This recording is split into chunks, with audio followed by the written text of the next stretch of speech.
երբ Էդգար Ղազարյանը ազգային ժողովի ամբիոնից ելույթ էր ունենում եւ գնահատական տվեց, նշելով, որ դուք մեր զինվորներից վիկայաբար տարաք եւ զոհեցիք, դրան հաջորդեց իշխանության կողմից պաշտպանքի մի ամբողջ ելույթներ, նաեւ ստիպում էին, որ Էդգար Ղազարյանը մանդատը վայր դնի կամ եթե դուք չեք ինքնակազմակերպում դուրս կշպրտել, դուք էլ ընդունեցիք, որ դա բարեկրթության սահմաններից դուրս էր ձեր եւ իշխանության կողմից հռչակած, այսօր վարչապետ Նիկոլ Փաշինյանը ազգային ժողովի ամբիոնից ամենայն հայոց կաթողիկոսին անվանեց պիղծ է ձեր վեհափառը։ Ձեր բառապաշարը շարունակելու են մի կերպ մնալ, դուք սա չեք դատապարտում, սա ձեր համար բարեկրթության սահմաններից դուրս չէ եւ նաեւ խոսեց հեծի մասով, նշելով, որ վստահ է, որ հեծը պետականացնելուց հետո շատ ավելի լավ է լինելու, բայց այն անընդհատ չի կարող լինել պետական։ Սրան ձեր մեկնաբանությունը ո՞րն է, շնորհակալություն։ Տեղում կարծում եմ արձագանքը եղավ տեղում եւ այդ արձագանքը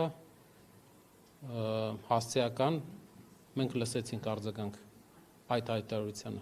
Ինչ վերաբերում է հեծին։ Երկար կարելի է լսել Փաշինյանին, թե ինչպես էր նա պատմում, թե սեփականությունն է, որ երկրի սեփականությունն է երկաթուղին։ Որ մի բանի սեփականությունն է, սեփականատերը ինչ ուզում կարող անի, ինչ ուզի։ Նա պատմում էր երկաթուղու մասին, թե ինչ կարևոր է սեփականության գաղափարը, որ երկիրը սեփականատեր է։ Երևի մոռանալով մեր հայտարարությունների մեջ մենք դրան անպայման կանդրադառնանք, թե քանի սեփականություն է մասնավոր ընկերություններից, ֆոնդերից, ներդրողներից նա խլել։ Եվ ինչ է դա բերելու մեր երկրի զարգացման, ինչ խնդիրներ։ Մեր գործընկերը նշեց, տնտեսական աճը դանդաղում է։ Ես կարող եմ ասել, ավելի մեծ հարվածներ է ուտելու, որովհետև չի կարելի խախտել հիմնարար տնտեսագիտության, տնտեսության կառավարման կանոնը, այն է սեփականության իրավունքի պաշտպանությունը պետք է լինի առաջի կանոնը։ Այդպես են ձևավորվել մեծ ուժեղ տնտեսությունները։ Պարոն Կարապետյան, այսօր ազգային ժողովում քննարկվում է կառավարության այն ծրագիրը, որում հստակ ենթագլուխ կա, որտեղ նշված է կաթողիկոսի հեռացումը, թեև ժամկետներ չի նշվում, բայց 2025 թվականին եկեղեցին մեր ձևով պաշտպանելու հայտարարությունից հետո ձեր հորեղբայրը Սամվել Կարապետյանը ձերբակալվեց, ապա կալանավորվեց, քանի որ այսօր ազգային ժողովում քննարկվում է նաև կառավարության այն ծրագիրը, որում հստակ կաթողիկոսի հեռացման հարցն է դրված, ուզում եմ հարցնել, եթե բանը հասնի դրան, դուք շարունակելու եք ձեր ձևով պաշտպանել եկեղեցին եւ ինչպես է դա տեղի ունենա։ Մենք եւ 100,000-ավոր հայաստանցիներ, հայեր մեր ձևով պաշտպանելու ենք մեր եկեղեցին։ Շարունակելու ենք պաշտպանել եւ պաշտպանելու ենք։ Մենք չենք ընդունում բոլոր այն մտածածին օրակարգերը, որ բերվում է Հայաստան, ներմուծվում է Հայաստան, օտար ազգի, մեզ հակառակորդ եւ թշնամի համարող ազգի պատվերով։ Որ ազգի մասն է։ Վերջին հարցը Որ ազգն է մեզ համարում թշնամի։ Որ ազգն է մեզ իր երեխաներին կրթում ի թշնամություն հայերի։ Մեր գործընկերներից պարոն Դավթյանը նկարներ ցույց տվեց մանկապարտեզում, ինչ նկարներ են երեխաները նկարում, ինչպիսի կրթական համակարգ է դրված։ Կարող եք ելույթը նայել եւ կարող եք ենթադրություն անել, որ ազգի մասին է խոսքը։ Երկրորդ հարցը։ Ձեր ձևը ո՞րն է։ Մեր ձևը ինչպես մինչև հիմա, մենք դեկտեմբերին էլ է եղել իրավիճակներ, հիշում եք հայտնի։ Ինչպես հիմա, ինչպես դեկտեմբերին, ինչպես ամեն ամիս, նույն ձև։ Վերջին հարց։ Ժամանակ։ Վերջին հարց։ Վահե ջան, թույլ տվեք ես որոշեմ կարգավիճակը։ Վերջին հարցը, հարգելի Վահե, վերջին հարցը։ Խնդրում եմ հարցը Դուք եք որոշել։ Ժողովուրդն է որոշել, որ դուք եք խոսքան։ Հարգելի Վահե, վերջին հարցը։ Վերջին է։ Պարոն Կարապետյան, իդեպ ես ձեր կազմատեսնումը որ սենց կամանած է, ես մտածում եմ, որ դուք ցուցակի, օրինակ ձեր ցուցակի ավելի լայն կազմով ունեք, մի 100 հոգով ստեղ ունեք, բացում են դահլիճը չէր ներկրում, այդքան նոր դահլիճ։ մի օր կլինենք, պարոն Մակարյան։ կոնդիցիոները կփոխեք, չէ՞ որ Շատ բան կփոխենք, բայց մի հատ կարևոր բան կա փոխելու, դա փոխենք, մնացողը փոխվող է։ Շատ լավ։ Պարոն Կարապետյան, տեսեք, դուք խոսում եք Տիգրանաշենի մասին, դիմեցիք սիրելի Տիգրանաշենցիներին, հասկացնելով, որ իրենք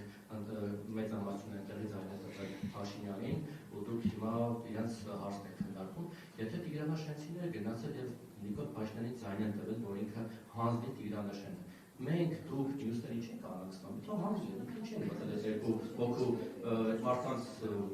անձնական հարաբերությունների արանքը։ Մարդիկ հանձնում են, կողմ են, որ իրենց տարածքը հանձնեն,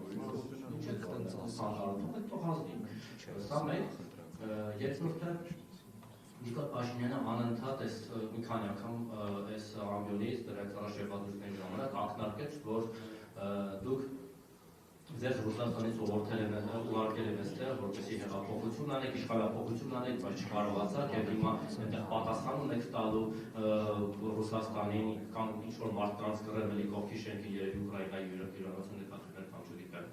դա չէ՞, դա քեզ թվում։ Եվ խոսքով ինչ-որ մարդկանց պատասխան ունեք տալու եւ չգիտեք ինչ պատասխան տալ, թե ինչու ստեղ ստացվեց իշխանափոխություն։ Դուք այս մեղադրանքներին, եթե դուք հիմնավոր չեք համարում, ոնց եք արձագանքում, ու մի բան էլ, ուրեմն ձեր կոնկուրենտ օֆիսը ներքևի հարկի փոքր ֆրանսիան Հայաստան դաշինքը, իրենց կողմից հենց ակնարկներ են հնչում, որ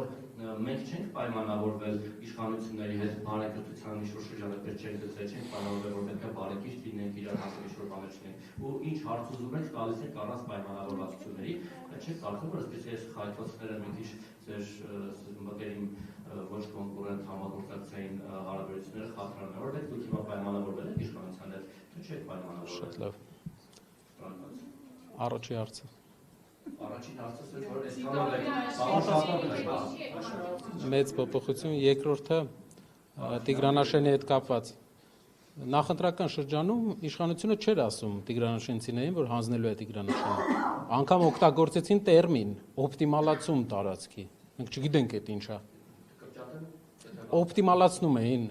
այսինքն չկար խոսք Տիգրանաշենը հանձնելու մասին։ Երբ շատ ընդդիմադիր գործիչներ այդ մասին ասում էին, իրենց ալարմիստ էին կոչում, այսինքն մարդիկ, ովքեր միշտ վատ լուրեր են ասում։ Վատ լուրեր ասում ես, որտեվ վատ լուրեր լինում են։ Ամեն տարի նոր վատ լուր։ Այդ պատճառով հիմա էլ մենք ասում ենք, որ վաղը, մյուս օր, եթե պրոցեսի դեմը չառնի, եթե մեր ժողովուրդը չվերակողմնորոշվի, չկողմնորոշվի, մենք ունենալու ենք ավելի մեծ խնդիրներ։ Տիգրանաշենում իրենք սարքելու են այն օրինակը, ինչ որ սարքել են Արցախում։ Շենքեր, վերաբնակիչներ, ու երբ մենք խոսում էինք, որ ուզում են գան, մեզ ասում էին դուք վատ լուրեր եք ասում, մենակ լավ լուրեր, պետքա գնայինք բան անեինք, համերգների մենակ պետքա գնայինք։ Դրա համար վատ օրեր սպասում են եւս։ Այսօր անգամ տարիներ անց, ամիսներ անց, եթե մենք փոփոխությունը ամեն ինչ անելու ենք որ լինի, եթե չլինի, այսօրը հիշելու ենք որպես լավ դիրքավորման ժամանակաշրջան։ Ինչպես հիմա ստիպված ենք լինել ասել, որ թրիփը ճանապարհ է, միջանցք չէ, որ հանկարծ միջանցք չմնա Հայաստանի վրա, որ մյուս կառավարությունը բանակցելու տեղ ունենա, որ ճանապարհ պահի ճանապարհը։ Երրորդ հարցը նախ որ ձեզ մեղադրում են Ռուսաստանի մասով որ պատասխանում եք տալու, որ ուղարկել են իշխանափոխություն եւ Հայաստան դաշինքեր։ Իրենք ում հանձնարարություններն են անում, որպեսզի հասկանանք ինչ օրակարգ կա, մտնում ենք Բայրամովի Twitter-ը նայում ենք ու գիտենք այդ շաբաթ ինչի մասին է լինելու կառավարության ներկայացուցիչների խոսույթը։ Իսկ դուք իրենք ասում են բադուկ ում հանձնարարություն եք կատարում, ում եք պատասխան տալու։ Մենք եկեղեցու վրա հարձակումը ինքը հանձնարարությունով են իրենք կատարել։ Դրա պատասխանն է եղել մեր քաղաքական դաշտ մտնելը։ Թող ուրիշ ուղղությամբ ամեն անգամ թեման չփոխեն։ Իրենք են եղել են կատալիզատորը, որ մտցրել են քաղաքական process-ների մեջ։ Շնորհակալություն։ Մենք մի հատ sense մոտեցում ունենք, մեր հայրենակիցները պետքա նորմալ որակով, լավ հայերենով, ինչքան հնարավոր է դա, լավ հայերենով քաղաքական խոսույթ լսեն։ Եթե մենք պետք է օգտագործենք փողոցային բառապաշար, որպեսզի բոլորը գոհ լինեն, չեմ կարծում, որ իմ պատկերացրած երկրի ապագան փողոցային բառապաշարով խորհրդարանն է։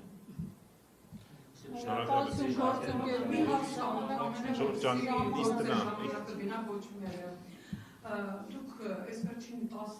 օրվա աշխատանքը ես լավ դիտարկել եմ եւ դուք հաստատեն սահուն անցում եք կատարել դեպի պարլամենտական աշխատանքը, այսինքն դա ոնց որ ձեզ համասովորական աշխատանք է դարձել, մինչդեռ դուք ընտրողներին այդ օրակարգով այդ ուսումներ եք տվել, այն օրակարգով եք եկել խորհրդարան, ես հետևում եմ նաեւ սոցիալական ցանցերին, որտեղ դժգոհություններ կան ձեր կողմնակիցների, թե ինչի մասին է խոսքը, ինչ օրակարգով են իվերջո եկել եւ ինչով են հիմա զբաղված։ Որն է ձեր գլոբալ օրակարգը, չէ՞ որ դուք ասում եք, որ իշխանապողություն, վարչապետափոխություն։ Հիմա դուք սովորական պարլամենտարանի պես եք պարունակել։ Շատ լավ, շնորհակալ եմ հարցի համար, շատ կարևոր հարց էր եւ կուզեի այդ պահը ներկայացնեմ իմ հայրենակիցներին։ Ընտրություններով ու արտահերթ ընտրություններով անգամ փոփոխությունները պետք է լինեն մեր հայրենակիցների աջակցության արդյունքում։ Մենք աշխատելու ենք, ամեն ինչ անելու ենք, որ 100,000-ավոր մեր հայրենակիցներ իրենց վստահությունը հայտնեն մեզ, ավելի շատ մեր հայրենակիցներ իրենց վստահությունը հայտնեն մեզ, եւ այդ փոփոխության արդյունքում այս իշխանությունը գնալու է։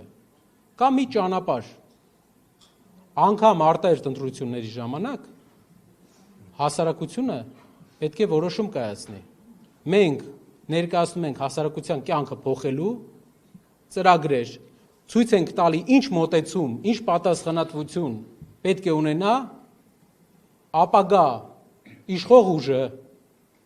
եւ մեր ժողովուրդը կընտրի, կհասկանա որակական փոփոխությունը։ Գաղտնի պլանում եք։ Կարծում եմ այդ հարցով կարող եք պարոն Կարապետյանին։ Շնորհակալ եմ։